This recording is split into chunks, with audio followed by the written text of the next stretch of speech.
Dr. Slamet Purnomo. Pada jawaban angka 13, dapat saya jelaskan pada jenazah yang meninggal karena mengkonsumsi cyanida terdapat erosi pada bibir dan mulut bagian dalam, bibir berwarna kebiruan atau cyanosis, serta terdapat kerusakan atau erosi pada saluran pencernaan.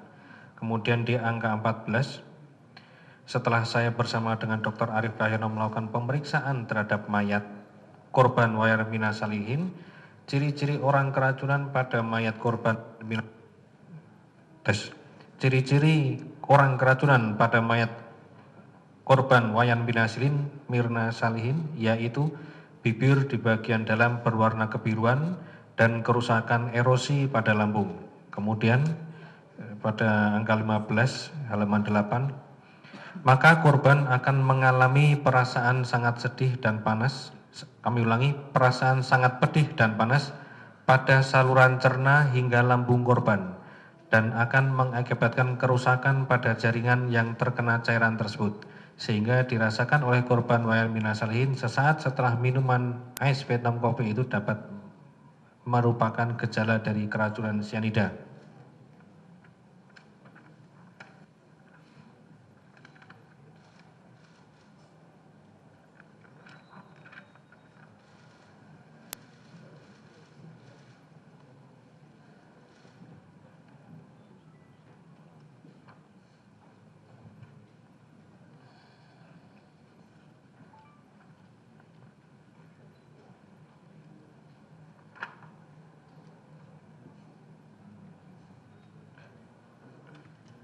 Kemudian keterangan dari Dr. Arief, dalam kesimpulan saya dan Dr. Slamet Purnomo, pada lambung korban ditemukan kelainan pada lambung yang berupa adanya pendarahan pada mukosa lambung disertai erosi yang menurut ahli dokter patologi anatomi dapat diakibatkan oleh bahan yang bersifat korosif.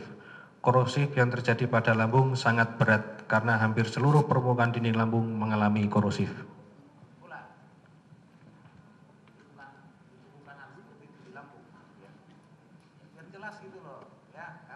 Bahasa yang nggak boleh main-main.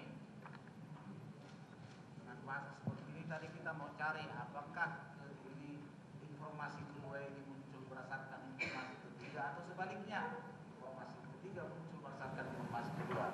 Ya faktanya seperti itulah ya apa yang dibacakan tadi.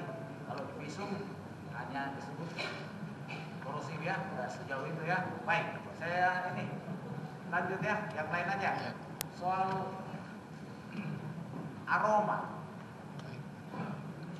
saudara selaku ahli toksikologi pernah mencium aroma cyanida? Pada saat melakukan percobaan, saya juga ikut mencium. Begitu ya, pada saat melakukan percobaan. Kalau dia utuh, dalam arti cyanida yang belum tercampur. Kalau cyanida itu apa bentuknya? Kalau gas cyanida dia sudah berbau, tapi kalau natrium cyanida dalam bentuk kristal itu tidak berbau. Tidak berbau ya? Ya. Kalau belum bercampur dengan yang lain-lain. Ya. Kalau bercampur dengan tidak berbau sama sekali. Mohon maaf yang mulia. Kalau belum bercampur tidak berbau, tidak berbau sama sekali. Kalau bercampur dengan barang lain, benda lain? Yang dicoba kemarin bercampur dari tidak berbau, sedikit berbau, sampai yang dicampur dengan air panas itu berbau menyengat. Berbau menyengat? Ya. Nah, ahli yang lain bilang itu referensi almond. Saya juga almond itu bau. Apa sih almond? Almond itu buah yang baunya pahit, menyengat, itu disebut dengan bau almond. Itu ya? Ya. Jadi almond bukan bau segar. Bukan. Bukan Jadi bau enak. bukan. Malah bau menyengat. Menyengat, pahit, kerasa agak bau, tapi bukan seperti bau telur busuk, bukan, tapi baunya mengarah ke sana, tapi dia pahit lebih terasa.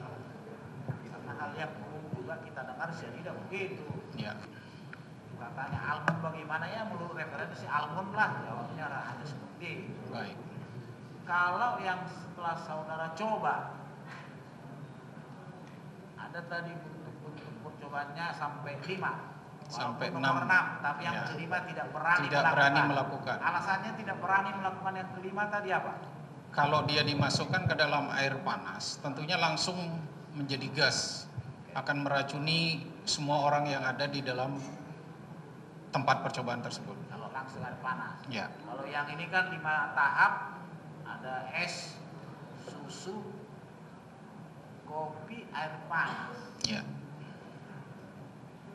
Bagaimana caranya? Kopinya langsung disuruh air panas atau dikasih kopi?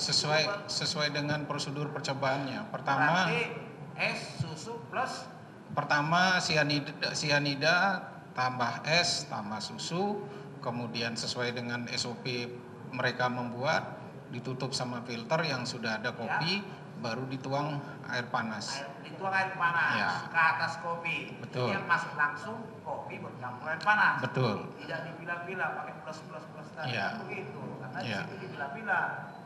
Makanya kita tanya, kopinya tersendiri baru dituang air panas. Ini kan enggak. Tidak. Kopi dengan air panas sudah satu kesatuan. Ya. Kalau dituang di situ dari yang nomor 6 saja Ya. atau dituang di sini,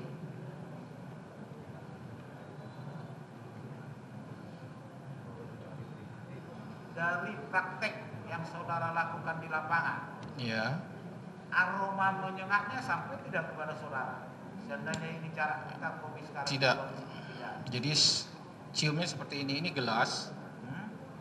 dikibas itu baru tercium bau yang tadi. Baru tercium. Iya, kalau dibiarkan begini bahaya sekali nanti.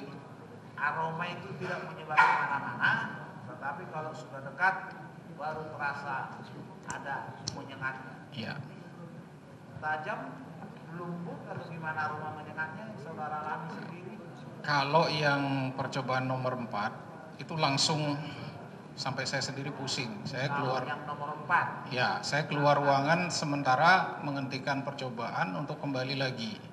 itu yang nomor 4. 4. Kalau nomor 6 begini bau sedikit, ya enggak masalah. Kalau yang nomor 4 tadi kalau saya tidak salah ingat masuk dulu. Jadi sianidanya ditaruh di atas kopi, Ya, samaan serbuknya baru dituang. baru dituang itu memang sangat menyengat. Ya, Sedangkan nomor 6 jadi dulu semua masuk sianida diaduk. menyengat juga tapi harus langsung. Harus. Kalau reaksi yang saudara lihat dari percobaan ini di situ dilakukan, apa reaksi mereka ini?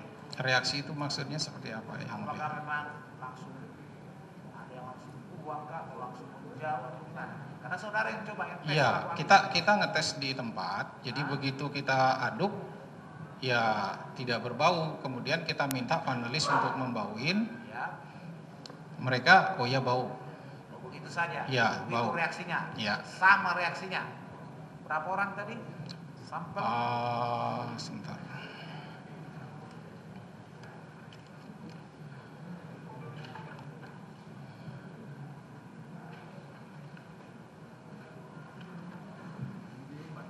Empat orang panelis. 4 orang panelis. Mereka yang berasal dari restoran itu sendiri. Betul. Tadi coba dibalik yang ada kenetralan itu.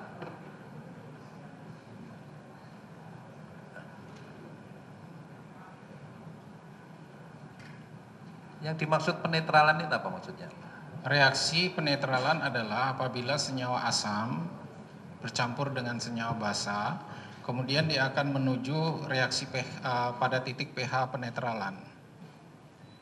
Itu Itu reaksi asam basa, istilah umum disebut dengan penetralan.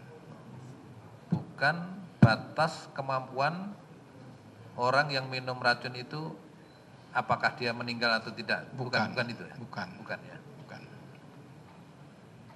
Kalau batas seseorang bisa tahan terhadap racun itu Batasnya macam-macam. Kalau di istilah di toksikologi, di sini yang kita pakai lethal dose, ada lagi istilahnya daily intake, lower daily intake. Jadi sesuatu racun yang diizinkan terpapar pada kita setiap hari.